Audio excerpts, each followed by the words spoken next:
In just 44 seconds of pure devastation, America watched their president and attorney general completely self-destruct. Donald Trump didn't defend the hidden files. Pam Bondi couldn't explain the cover-up. They just denied everything while evidence mounted. Senator Ron Wyden methodically exposed their billion-dollar Epstein Treasury scandal. Cameras captured their total breakdown in real time. What did this Oregon senator reveal that made the most powerful leaders in America have the most catastrophic meltdown in modern political history? June 8, 2025. 4:17 p.m. The Hart Senate Office Building's committee room. 2116.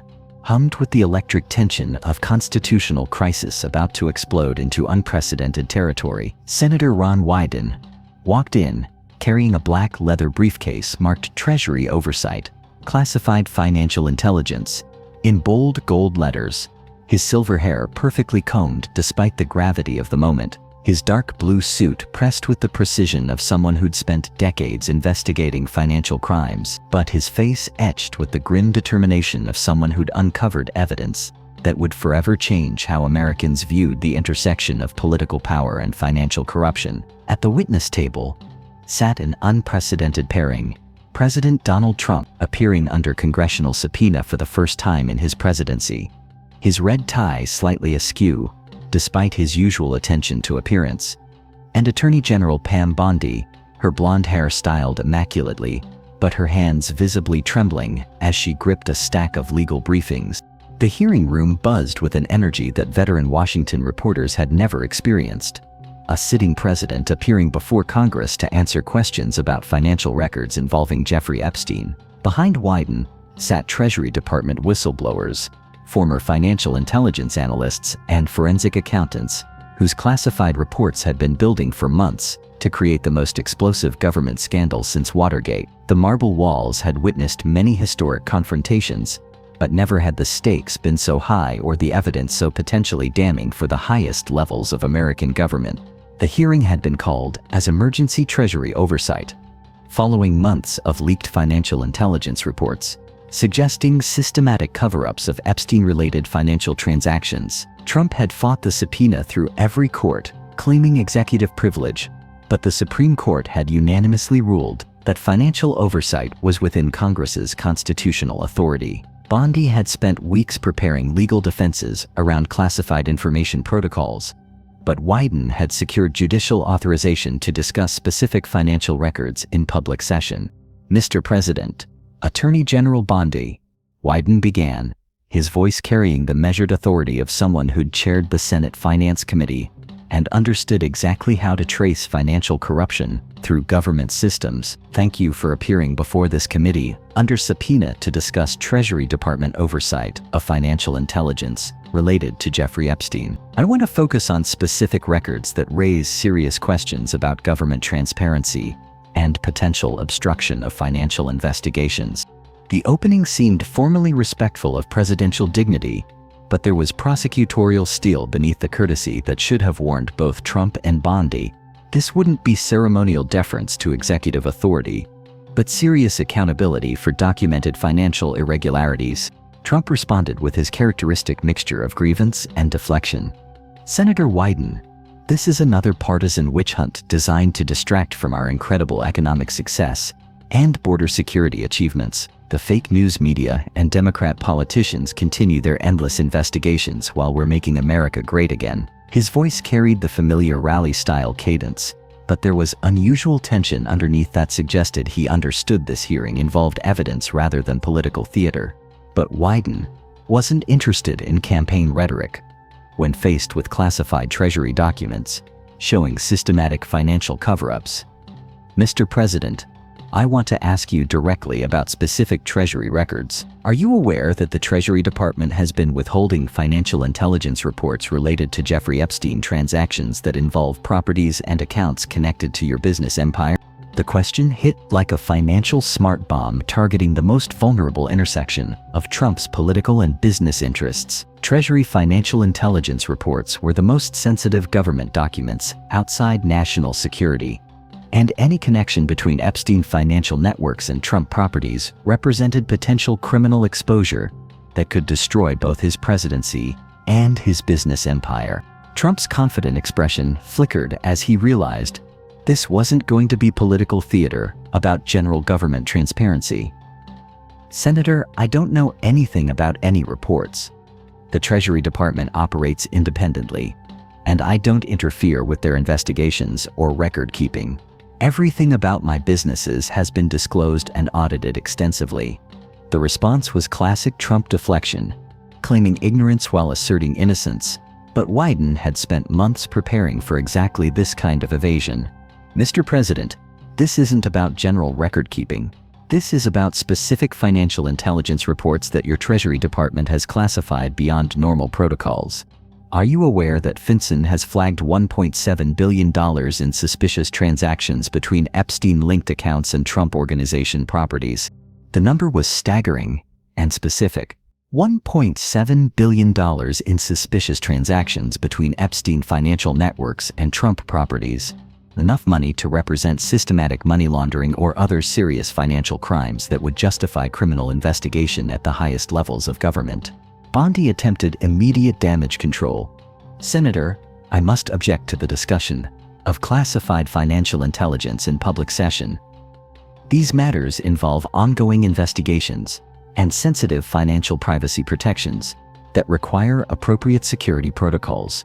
The legal objection was predictable, but Wyden had secured judicial authorization specifically to prevent this kind of stonewalling.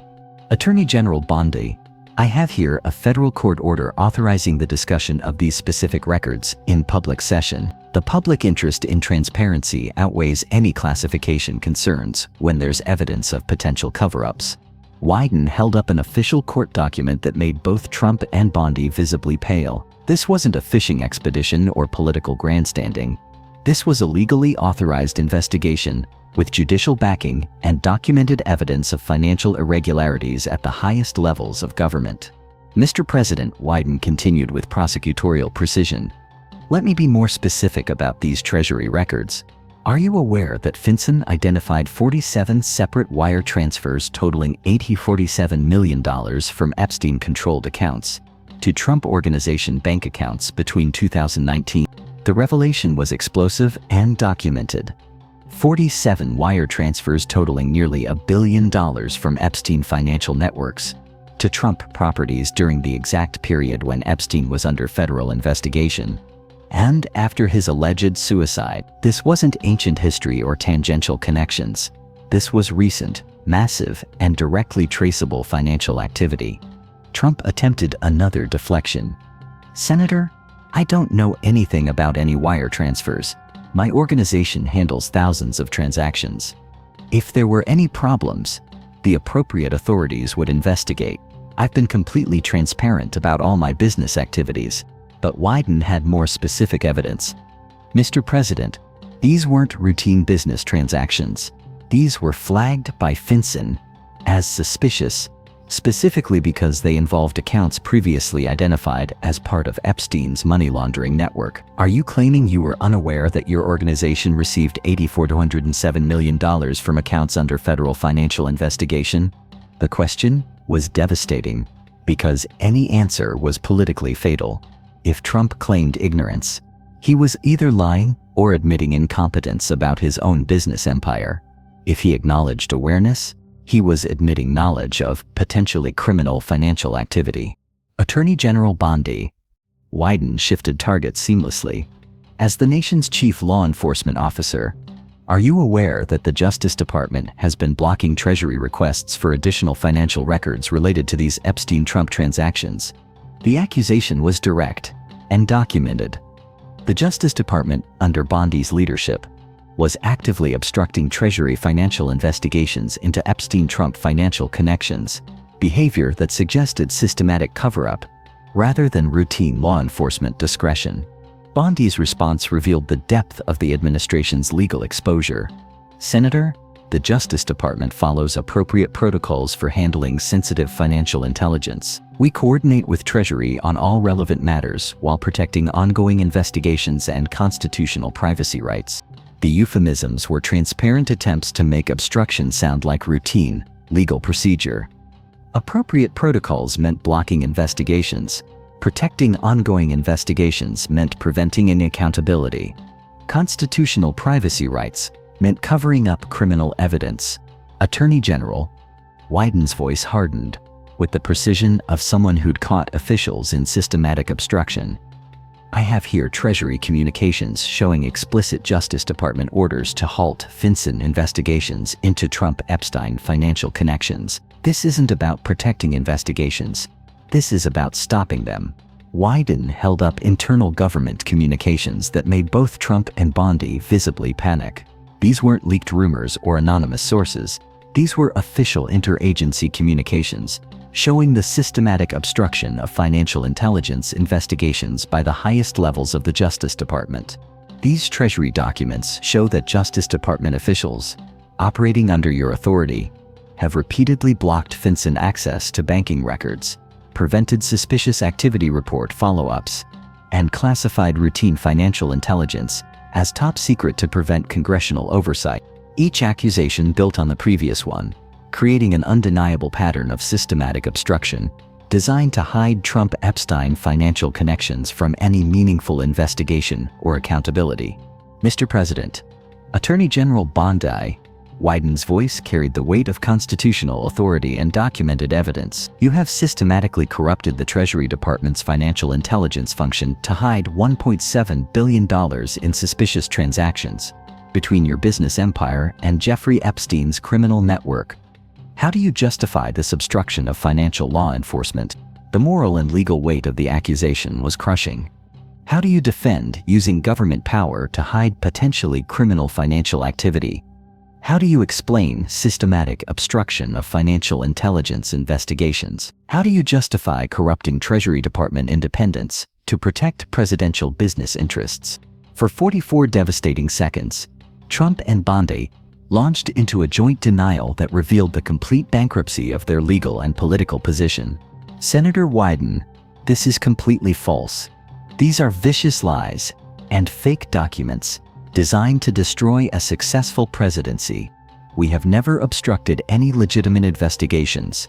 The Treasury Department operates with complete independence. Attorney General Bondi has maintained the highest ethical standards.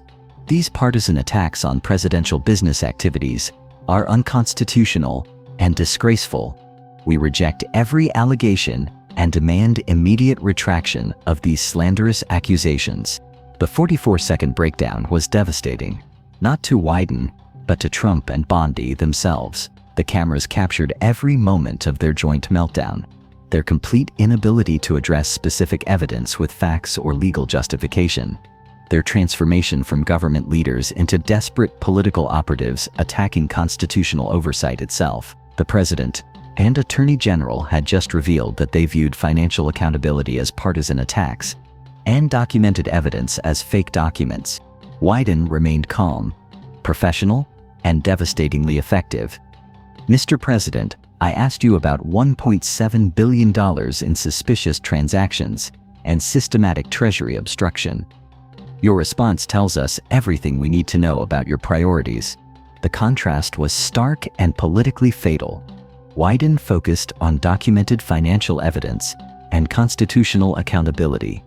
Trump and Bondi resorted to personal attacks and blanket denials while calling evidence. The difference between constitutional oversight and authoritarian corruption was crystal clear. The immediate aftermath was swift and merciless. Social media exploded with clips of the 44-second joint denial. They're calling Treasury documents fake. Their attack on constitutional oversight as partisan. Epstein files trended within minutes, quickly followed by 44 seconds of denial and on $1.7 billion. Financial intelligence experts were stunned by the evidence Wyden had presented and the Trump-Bondi response. Former Treasury officials from both parties issued joint statements, expressing alarm that the Financial Crimes Enforcement Network had been systematically corrupted to hide presidential financial activity. The Financial Action Task Force announced immediate review of American anti-money laundering compliance. The Treasury Department itself was thrown into complete institutional crisis. as career financial intelligence analysts realized their investigations had been systematically obstructed to protect presidential business interests. Resignation letters flooded in as FinCEN investigators, suspicious activity report analysts, and financial crime specialists understood they could no longer serve in an agency that prioritized political protection over financial law enforcement. Federal prosecutors were forced to confront evidence that the Justice Department had systematically obstructed financial intelligence investigations to protect the president. Career prosecutors began demanding special counsel appointment to investigate potential money laundering, obstruction of justice, and corruption charges against the highest levels of government. International financial intelligence agencies began questioning cooperation with American FinCEN when the system had been corrupted to protect political interests rather than investigate financial crimes. The European Union's Financial Intelligence Unit suspended information sharing pending review of American institutional integrity.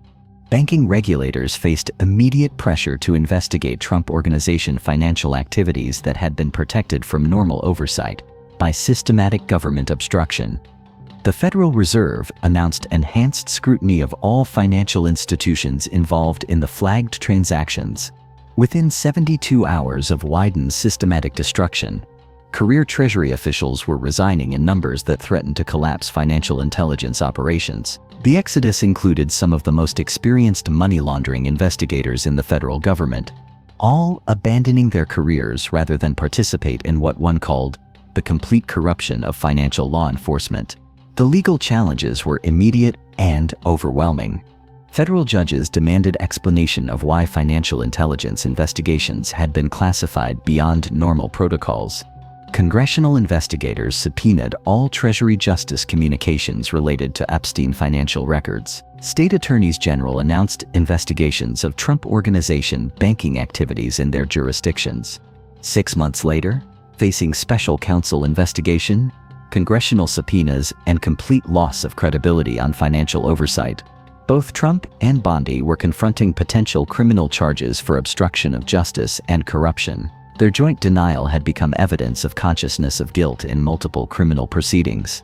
Wyden's interrogation became legendary in government oversight circles as a masterclass in financial accountability and constitutional authority. The systematic exposure of Treasury obstruction became a standard case study in how democratic institutions could be corrupted when political protection replaced financial law enforcement. The broader impact extended far beyond Trump and Bondi to fundamental questions about the relationship between political power and financial accountability in American democracy. If Treasury financial intelligence could be corrupted to hide presidential business activities, what other financial crimes were being protected by government power? If oversight could be dismissed as partisan attacks, how could financial law enforcement function? The Treasury Department, under new leadership, spent years rebuilding the independence and integrity that had been systematically destroyed. New protocols were implemented preventing political interference in financial intelligence investigations. FinCEN gained statutory independence from political pressure. Suspicious activity reports were protected from executive branch classification or obstruction. But the damage to American financial credibility was severe and lasting. International partners questioned cooperation with financial intelligence systems that could be corrupted for political protection.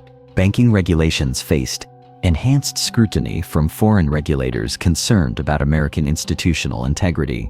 The 44 seconds when Trump and Bondi jointly denied documented evidence became a viral symbol of authoritarian corruption confronting constitutional accountability. Their breakdown wasn't just political failure. It was the sound of financial law enforcement independence collapsing under political pressure.